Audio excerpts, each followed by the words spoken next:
हर कुंभ में हम 9 दिन कथा का अनुष्ठान करते हैं और यहाँ इस बार महाकुंभ है। इतनी सालों के बाद ये सब ग्रह मंडल अनुकूल हुआ है, इसीलिए इसको महाकुंभ का दर्जा दिया गया है संतों ने। तो हमने यहाँ आकर के, मेरा मुद्दा था कि व्यक्ति व्यक्ति, परिवार परिवार, समाज समाज, प्रांत प्रांत, भाषा भाषा, वर्ण वर्ण, जाति जाति,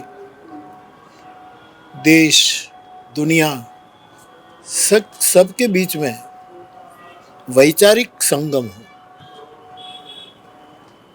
बौद्धिक और हार्दिक संगम हो।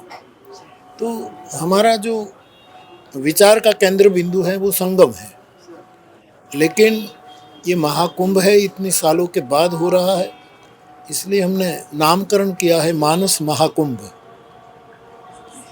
क्योंकि मेरे अनुभव में रामचरितमानस स्वयं अपने आप में एक महाकुंभ है, जो निरंतर अंतर स्नान कराता है, अवगाहन, उसका दर्शन, उसका स्पर्श, उसका आचमन और उसका निमज्जन, ये चारों रामचरितमानस की पंक्ति में आता है। तो ये स्थावर संगम है और रामचरितमानस जंगम संगम है। दुनिया भर में ये प्रयाग घूम रहा है। तो इस विशेष स्थान पर, इस परम पावन स्थान पर हमने इसका नाम मानस महाकुंभ रखा है। तीर्थ पति ही आव सब कोई, देव दनुज किन्नर नर श्रेणी, सादर मज्जहि सकल त्रिवेणी। ये 2 पंक्ति के आधार पर संवाद चल रहा है।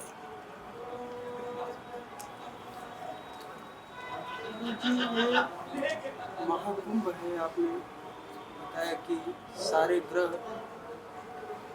लंबे अरसे बाद अनुकूल हुए हैं और यहाँ महाकुंभ लगा है जी। संगम के तट पर। संगम पर आपने अनेक बार कथाएं की, अक्षय वट के बारे में कभी बताया, कभी तीर्थराज के बारे में बताया। पूरी पीढ़ी जानना चाहती है, लोग आतुर हैं जानने के लिए, समझने के लिए कि आखिर कुंभ है क्या। एक शब्द कुंभ है जिसे लेकर के पूरी दुनिया उतावली हुई है। पूरा देश तो है ही हमारा कि हम जाएं उस कुंभ में स्पर्श करके, उस माटी को छू करके, जल को आचमन करके हम चले आए। किसी तरह कूदते फांदते लोग आ रहे हैं। एक कुंभ है क्या, क्या है इसकी माया? नहीं, इसके पीछे यदि हमारे धर्म ग्रंथों का आश्रय करें तो समुद्र मंथन से जो अमृत का कुंभ निकला था, और वो कुंभ लेकर के अमृत पीने के लिए देव असुर सब चाहते थे। और फिर ये कुंभ लेकर जब निकले तो 4 विशेष स्थान पर, प्रयाग में, यहाँ थोड़ा छलका है कुंभ, नासिक त्र्यंबक में, हरिद्वार में, उज्जैन में, वहाँ 4 जगह ये अमृत कुंभ से अमृत छलका, कुछ गिरा। तब से माना जाता है कि इन चारों पवित्र स्थानों में अमृत है। तो एक कुंभ था, अमृत का कलश था, इससे मुझे लगता है कि नाम कुंभ जुड़ गया। और इस कुंभ में अमृत था। तो रामचरितमानस में एक कुंभज है, अगस्त्य ऋषि, जिसका कुंभ से जन्म हुआ है, कुंभ में से जन्म हुआ है। कुंभज अगस्त्य ऋषि, जिसका नाम कुंभज है, जो कुंभ से पैदा हुए। डुबकी लगाने का महत्व है ना, कि लोग डुबकी लगाए, केवल हाथ धो ले, पैर धो ले, इसकी भी महिमा है, आचमन कर।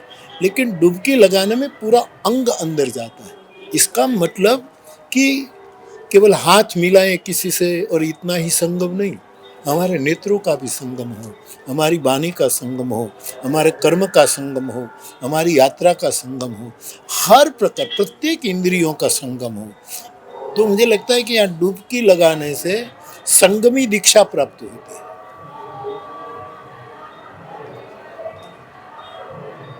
संगमी दीक्षा प्राप्त होती है। हम तो जल चढ़ाएंगे इसमें, लेकिन डुबकी लगाओ तो वो हमारा अभिषेक कर रहा है।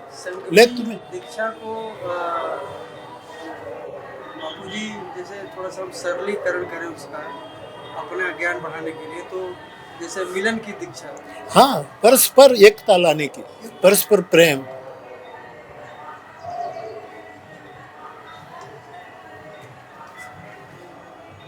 इस महाकुंभ में सबके अपने अपने संकल्प हैं, सबकी अपनी अपनी योजनाएं हैं, सबके अपने अपने विचार हैं, अलग अलग तरह तरह के कैंप हैं, उनके एजेंडे हैं। साधु संतों के भी अपने एजेंडे हैं। इस कुंभ में कई जगह संसद, धर्म संसद, परम संसद भी बैठ रही है, बैठने वाली है, आपको निमंत्रण आया हुआ। ये जो यहाँ पे धर्म को लेकर के, संस्कृति को लेकर के हम उसे सियासत नहीं कह सकते, लेकिन जो ये चिंतन है, राष्ट्र निर्माण का चिंतन, राष्ट्र को दिशा देने का जो चिंतन है,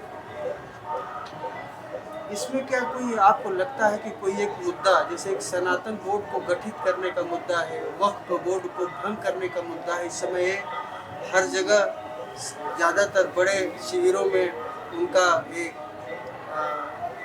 प्रमुख मुद्दा बना हुआ है और इस पर वो लोग बैठ के और चिंतन कर रहे हैं। तो इसमें मैं आपकी राय जानना चाहता हूँ कि क्या होना चाहिए। मुझे इसका क्या वक्फ बोर्ड भंग होना चाहिए, या सनातन बोर्ड गठित होना चाहिए, या सनातन बोर्ड गठित होने के साथ वक्फ बोर्ड भी रहने देना चाहिए? देखो, ये सब बड़े बड़े महापुरुष इकट्ठे होंगे और जिस बैनर के नीचे ऐसे निर्णय करें वो सब समझदार हैं। सब मेरे तो एक वाक्य कहना है कि जो भी हो, साधु समाज के थ्रू, प्रयाग के थ्रू, कोई भी क्षेत्र के थ्रू, धर्म संसद के थ्रू, जो भी हो, लेकिन हमारे यहाँ एक सर्वजन सुखाय, सर्वजन हिताय काम होना चाहिए। तो मैं सर्वजन हिताय, जन शब्द आता है तो मानव जाति समझ में आती। वृक्षों का क्या, नदियों का क्या, इतना बड़ा प्रॉब्लम है पर्यावरण का। पक्षियों का क्या, पंच तत्वों का क्या। तो हमें जब प्रयाग में कोई निर्णय करे महापुरुष, तो केवल जन में सीमित न हो। इसलिए मैं कहता हूं सर्वभूत हिताय, सर्वभूत सुखाय। और तीसरा मैं जोड़ता हूं सर्वभूत प्रीताय। जो भी निर्णय होगा उसको दुनिया को कबूल करना पड़ेगा, इसको कोई मना नहीं कर सकता। कि पृथ्वी के लिए भी हम सेवा करें, आकाश में पवन के लिए, जल के लिए, अग्नि के लिए, और वो भूत मात्र के लिए हम करें, केवल जन समुदाय के लिए नहीं। सर्वजन सुखाय, सर्वजन हिताय अच्छा स्लोगन है, लेकिन मुझे लगता है कि जो अब मौजूदा जीवन है इसमें सर्वभूत हिताय। जैसे हम कहते हैं, वहाँ केवल मनुष्यों की बात नहीं कहते, सर्वे भवन्तु सुखिनः, इसमें पूरी कायनात आ जाती है। तो ऐसा जो भी विचार आए साधु संत करे, अच्छी बात के लिए ग्राह्य हो, सबको, सबके मन को ऐसी बात होगी तो सबको ग्राह्य होगा, और बहुमती लोग ग्रहण करे तो। अमर उजाला जीवांजलि के सारथी की मदद लें और महाकुंभ में स्नान जरूर करें।